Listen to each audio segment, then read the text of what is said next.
मंदिर हमें ऊंचाइयों पर ले जाते हैं और जिस मंदिर में अगर दोष होते हैं वहाँ की समाज की स्थिति खराब होती चली जाती है। जहाँ के मूल नायक पावरफुल हों, जहाँ के मंदिर पावरफुल हों, जहाँ की वेदी शिखर और सब अच्छी व्यवस्थाएं हों तो अपने आप उस मंदिर की ऊर्जा से सब लोग भरपूर होते जाते हैं और ऊंचाइयों को छूते हैं। तो व्यक्ति जुड़ता है तो किससे जुड़ता है? मंदिर से जुड़ता है, क्योंकि मंदिर समाज के होते हैं और मंदिर समाज के होते हैं तो सब लोग उनसे लाभान्वित होते हैं। तो इस प्रकार से जिनेंद्र देव के चरणों में बैठकर पूजा करना समस्त दुखों का नाश करने वाली, काम संताप को नष्ट कर मनोकामना पूर्ण करने वाली है तथा नियमित रूप से पूजन आदरणीय है। लिखा है कि जो जिनेंद्र देव की भक्ति पूजा व स्तुति करते हैं वे लोक में दर्शनीय पूजनीय व स्तवनीय होते हैं, माने स्तवन के योग होते हैं। और इस प्रकार से समंत भद्र स्वामी ने कहा, वासपूज भगवान की स्तुति में कहा, हे जिनेंद्र भगवान, भीतरागी होने से आपको अपनी पूजा से कोई प्रयोजन नहीं। जैन धर्म एक सा धर्म है कि भगवान कभी नहीं कहते तुम हमारी पूजन करो, और जगह तो ऐसा आता है, लेकिन हम दर्पण के समान है। आईना होता है ना, गंदगी दिखाता है, दूर नहीं करता, दिखाता है अब आपको दूर करना है। तो भगवान की पूजन करने से तुम्हारा फायदा है। भगवान ने नहीं कहा कि हमारी पूजन करो। तो आपको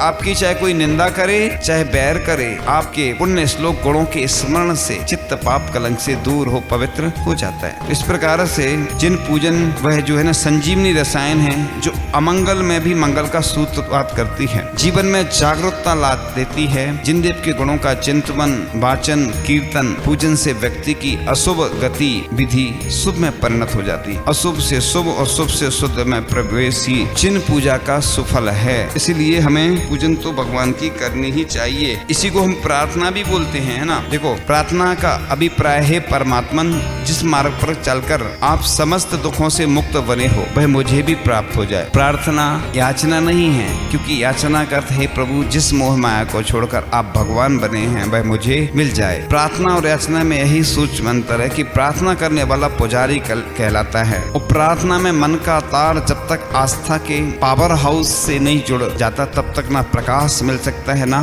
शक्ति। भक्ति से ही शक्ति का जागरण होता है। यदि भक्त की सच्ची प्रार्थना को सुनकर भगवान कहें कि मांग लो, भगवान तो नहीं कहते अपने यहाँ अन्य सामान्य लोगों के हिसाब से, तो परमात्मा से सिर्फ इतना ही कहना, जैसे आप हैं वैसा मुझे भी बना दीजिए, जो आपने किया है वैसा ही करने की शक्ति मुझे प्रदान कीजिए। ऐसी कृपा कीजिए कि आप जैसी भगवत्ता मुझ में भी प्रकट हो जाए प्रभु के चरणों में। तो उन जैसा दिव्य आचरण ही मांगना, ऐसे ईश्वरीय आचरण में ही अनंत सुख और अमिट संपदाओं का निवास हुआ करता है।